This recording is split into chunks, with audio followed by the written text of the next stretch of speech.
Gadis ini terlalu polos. Pertama kali bertemu dengan pacar online. Dibawa ke hotel oleh pacarnya untuk berhubungan badan. Mereka sudah chat selama 6 bulan. Sejak berkenalan Charlie di sosmed, Charlie bilang dia hanya berumur 16 tahun. Meskipun umur tidak tua, tapi dari perkataannya terdengar sangat dewasa. Annie juga sangat menyukainya. Keduanya seperti lem tiap hari. Bahkan ketika mau tidur, Annie tidak lupa memegang HP-nya. Tapi saat perasaan mereka semakin hangat, Charlie beritahu Annie sebenarnya dia sudah berumur 20 tahun. Dia berharap Annie bisa memaafkannya. Annie merasa sudah tertipu, meskipun merasa tidak senang. Tapi dia yang masih culun, cepat ditaklukkan oleh kata-kata cinta dari Charlie. Dia masih polos berpikir bahwa Charlie mengatakan usia yang sebenarnya. Berarti dia sangat tulus terhadapnya. Pada saat itu, dia merasa Charlie mempunyai banyak kelebihan. Atas permintaan dari Charlie, dia mengirim fotonya sendiri, juga mempercantik fotonya dengan senang. Secara bertahap, berdua memutuskan untuk kencan online. Meskipun jaraknya jauh, tapi dia sama sekali tidak peduli dengan ilusi internet. Saat saling pengertian semakin dalam, isi chatnya dari hobi, kesukaan, berubah menjadi topik dewasa. Hari itu Charlie beritahu Annie lagi. Dia sebenarnya berumur 25 tahun. Kali ini telah membuat Annie terdiam. Dia bertanya kepada Charlie kenapa selalu berbohong. Tapi Charlie pandai beralasan. Dia bilang takut karena perbedaan usia. Annie akan meninggalkannya. Melihat kekasih sangat menghargai dirinya sendiri, Annie malah menghiburnya. Dia memutuskan untuk bertemu Charlie tanpa sepengetahuan ortunya. Tapi siapa yang tahu saat bertemu Charlie? Dia baru mengetahui, ternyata kekasihnya itu adalah paman yang berumur 40 tahun. Ini terlalu beda jauh dari apa yang diharapkan. Karena dia baru berumur 14 tahun. Dia sebenarnya ingin pergi, tapi Charlie mulai pura-pura bersedih. Dia mengusulkan untuk berjalan-jalan dengan Annie. Meskipun tidak menjadi kekasih, kita tetap bisa berteman. Annie tidak enak menolaknya. Mereka pergi ke sebuah restoran. Kedua mengobrol dengan senang. Karena dipuji terus oleh Charlie, dia mulai mengeluarkan senyumannya. Tapi dia tidak menyangka. Setelah itu, Charlie membawa dia ke sebuah hotel. Dia juga meminta Annie untuk memakai baju bikini yang dibelinya. Gadis ini memakai bikini yang dibelikan oleh pria itu. Atas paksaan dari pria itu, Annie yang pikirannya masih kacau. Dengan linglung, Annie berhubungan badan dengan pria itu. Annie kelihatan terbengong sesampai di rumah. Karena sejak kejadian itu, Charlie seperti menghilang dari dunia. Mulai tidak mengangkat telepon darinya. Perubahan seperti itu membuatnya hancur. Dia memberitahu sahabatnya tentang masalah itu. Dan waktu dia lagi di kelas, tiba-tiba dibawa pergi oleh polisi. Ternyata sahabatnya yang menghubungi polisi karena takut. Ayahnya mendapatkan telepon dari polisi. Dia bergegas ke rumah sakit. Polisi memberitahu ayahnya, putrinya, telah diperkosa oleh pria yang di atas 35 tahun. Pada saat itu, dia sedang melakukan pemeriksaan. Ayahnya seperti tersengat listrik mendengar kabar itu. Karena itu adalah tindakan kriminal terhadap anak di bawah umur. Polisi ingin mengumpulkan bukti di rumah.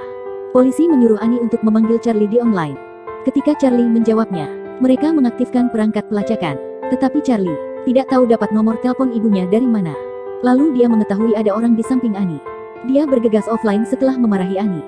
Pelacakan kali ini dinyatakan gagal. Hasilnya membuat ayahnya sangat sedih. Dia hampir gila, selalu memikirkan adegan pemerkosaan putrinya. Tapi yang lebih mengejutkannya adalah, setelah mencari konseling psikologis untuk Annie, dia tidak merasa dirinya telah diperkosa. Karena mereka saling mencintai. Jadi waktu itu tidak melakukan perlawanan. Kemudian melalui pemeriksaan dari polisi, menemukan nomor telepon Charlie adalah kartu hitam. Charlie itu adalah nama palsu. Investasi menemui jalan buntu. Ayahnya harus melewati hubungan untuk mendapatkan foto-foto penjahat dengan kriminal yang serupa. Tunjukkan kepada putrinya. Tetapi Annie sangat melawan tentang hal itu. Saat mengobrol dengan polisi, dia yang merasa tertekan. Itu pun mencuri riwayat obrolan putrinya. Ingin menyelidikinya sendiri, tapi banyak kata-kata yang tidak pantas dalam riwayat obrolan itu. Dia membawa pulang untuk dilihatkan kepada istrinya. Mereka berdua kesal bukan main. Hari itu, akhirnya dia mendapat ide yang bagus. Dia mengubah nama online-nya menjadi gadis yang bersedih. Merayu pria untuk mengobrol di ruang obrolan. Dia ingin menemukan orang yang telah memperkosa putrinya itu. Tetapi tindakannya itu diketahui oleh istrinya. Perilaku suaminya membuat dia terdiam. Tetapi juga tidak berdaya. Ayah diam-diam memasuki kamar putrinya. Ketika dia tertidur pulas, dia mengambil HP-nya untuk mengecek. Dia mau memastikan apakah Annie masih kontak dengan Charlie. Abang Annie pulang dari liburan hari itu. Dia memohon kepada ayahnya untuk tidak memberitahukan masalah itu kepada abangnya. Tetapi waktu makan bersama keluarga, dia sangat sadar bahwa ayahnya masih memberitahukan masalah pemerkosaannya kepada abangnya. Dia bertengkar mulut dengan keluarganya. Ayahnya yang lelah pun sering melakukan kesalahan di kantor. Setelah sampai di rumah, dia menanya Annie dengan kesal. Apakah akhir-akhir ini ada kontak dengan Charlie? Konflik sengit pecah di antara ayah dan anak. Kemudian dia mendapatkan informasi dari polisi. Ada banyak orang di negara ini yang melakukan pelecehan terhadap anak di bawah umur. Para penjahat ada yang sudah bebas setelah menjalani hukuman. Ada satu yang dekat di rumahnya. Karena polisi tidak bisa diharapkan, dia memutuskan untuk melakukannya sendiri. Dia juga berhalusinasi bahwa dia membeli senjata, masuk ke rumahnya, menembak mati orang yang memperkosa putrinya itu dengan tangannya sendiri. Untung saja itu hanyalah sebuah halusinasi. Malam itu, polisi mendapatkan informasi. Berdasarkan analisa yang dikumpulkan dari Annie, Charlie setidaknya adalah tersangka yang telah melecehkan 3 anak gadis di bawah umur. Di antara mereka yang termuda baru berusia 12 tahun. Annie melihat foto-foto itu. Dia selalu berpikir bahwa dia dan Charlie saling menyukai. Bagi dia, masalah pelecehan itu tidak membawa luka yang besar untuk dirinya. Ketika dia mengetahui kebenarannya, akhirnya dia menyadari bahwa Charlie bilang menyukainya hanya karena untuk momen saat itu saja.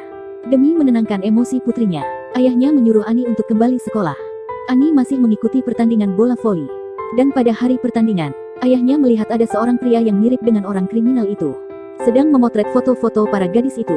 Dia berjalan ke arahnya dengan kemarahan yang tak terkendalikan, memukul dia sampai terjatuh. Semua orang melihat mereka dengan kaget. Dan pria itu sebenarnya lagi memotret putrinya. Sekarang, masalah Annie diketahui oleh semua orang, menjadi bahan ketawa semua orang.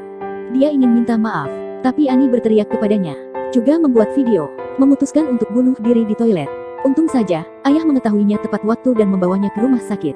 Waktu terus berlalu, orang yang melakukan pelecehan terhadap putrinya tidak berhasil ditangkap. Anna terbangun di pagi hari dan menemukan ayahnya lagi duduk di taman. Dia belum tidur semalaman.